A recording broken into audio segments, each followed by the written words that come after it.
بعض اوقات ہمارے معاشرے میں ایک طرف شوہر کچھ کہتا ہے، دوسری طرف والدین کچھ کہتے ہیں، تیسری طرف کسی اور کا مشورہ کچھ ہوتا ہے، عورت بیچاری بیچ میں پس جاتی ہے۔ ایسے موقع پر عورت کے لیے کیا لازم ہے، اس کی پرائرٹی کیا ہوگی کہ وہ اپنے شوہر کی بات مانے۔ عورت کی دوسری بڑی ذمہ داری اپنی آبرو اور عزت و عصمت کی حفاظت ہے۔ عورت کوئی ایسا کام نہ کرے جس سے اس کی عفت و عصمت پر کچھ حرف آئے۔ ازدواجی زندگی کی خوشی کا راز باہم ایک دوسرے پر اعتماد ہے۔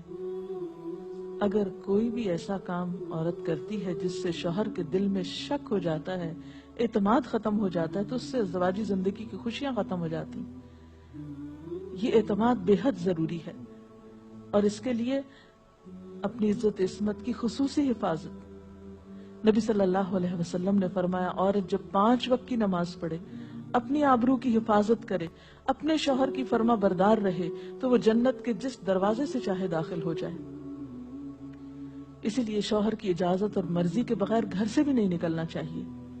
حضرت معاذ بن جبل کہتے ہیں کہ نبی صلی اللہ علیہ وسلم نے فرمایا، خدا پر ایمان رکھنے والی عورت کے لیے جائز نہیں کہ وہ اپنے شوہر کے گھر میں کسی ایسے کو آنے دے جس کا آنا شوہر کو پسند نہ ہو، اور ویسی صورت میں گھر سے نکلے جب اس کا نکلنا شوہر کو پسند نہ ہو۔ اطاعت کے علاوہ شوہر کو خوش رکھنا یہ بھی بے حد ضروری ہے۔ نبی صلی اللہ علیہ وسلم نے فرمایا، جس عورت نے اس حال میں انتقال کیا کہ اس کا شوہر اس سے خوش تھا تو وہ جنت میں داخل ہوگی۔ اور عموماً کسی کی خوشی کے لیے انسان اپنے جذبات کی قربانی دیتا ہے، بعض اوقات اپنی سوچ کی قربانی دیتا ہے، بعض اوقات اپنے کسی اور راحت و آرام کی قربانی دیتا ہے۔ تو ایک عورت جب اپنے شوہر کو خوش کرتی ہے تو جواباً اس کے لیے خوشی پلٹتی ہے۔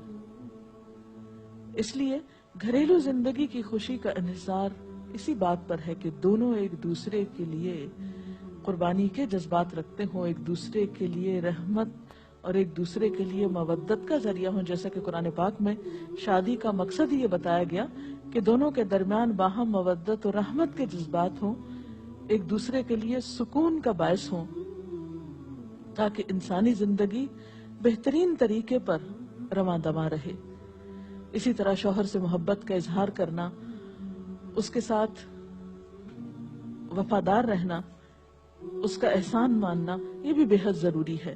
حضرت اسماء کہتی ہیں کہ ایک بار نبی صلی اللہ علیہ وسلم میرے پاس سے گزرے، میں اپنی سہیلیوں کے ساتھ تھی، آپ نے ہمیں سلام کیا اور ارشاد فرمایا، تم پر جن کا احسان ہے ان کی ناشکری سے بچو۔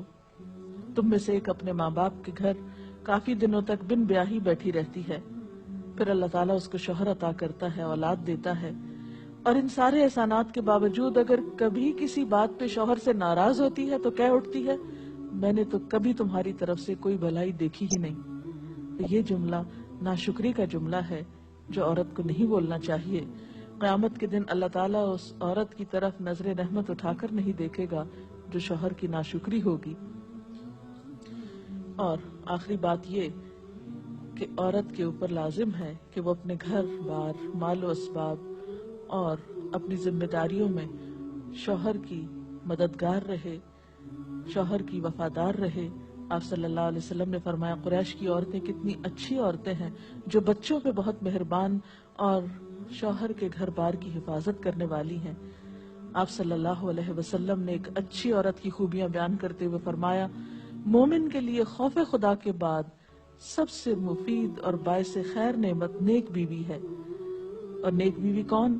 جب وہ شوہر اسے کسی کام کے لیے کہے تو خوشی سے کر دے، جب اس پہ نگاہ ڈالے تو اسے خوش کر دے، جب اس کے بھروسے پہ قسم کھائے تو وہ اس کی قسم پوری کر دے، جب وہ کہیں چلا جائے تو اس کے پیچھے اپنی عزت و آبرو کی حفاظت کرے، اور شوہر کے مال و اسباب کی اور ان سب چیزوں کی نگرانی میں شوہر کی خیرخواہ اور وفادار رہے، اور اس کے ساتھ ساتھ اپنی صفائی، زیبائش اور سلیقہ مندی کا بھی ثبوت دے۔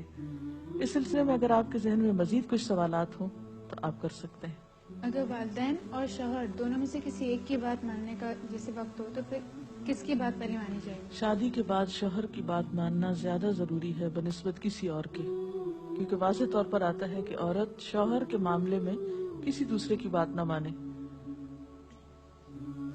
اگر شوہر کوئی ایسا حکم دے جو کہ شریعت کے خلاف ہو تو کیا اس کو حکم ماننا چاہیے؟ شریعت دین کے یہ خلاف تو ایک اصول ہے، لا طاعت لمخلوق فی معصیت الخالق، کہ کسی مخلوق کی یعنی کسی انسان کی اطاعت جائز ہی نہیں جہاں اللہ کی نافرمانی ہو رہی ہو۔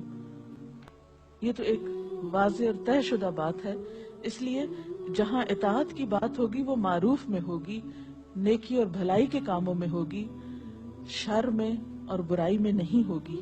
اگر کسی کا شوہر ناراض انتقال اس کا انتقال ہو جائے، وہ ناراض ہو اس کا انتقال ہو جائے، ایسی بیوی کیا کرے؟ بعد میں شوہر کے لیے دعا مغفرت کرے، اس کی طرف سے صدقہ خیرات کرے تو انشاءاللہ اللہ تعالیٰ معاف کرنے والا ہے۔ صاحبہ اگر ایک پارٹنر اپنے حقوق اپنے فرائض پورے کرتا ہے لیکن دوسرا جو ہے وہ نہیں کر رہا، تو اس صورت میں پھر کیا رویہ ہونا چاہیے؟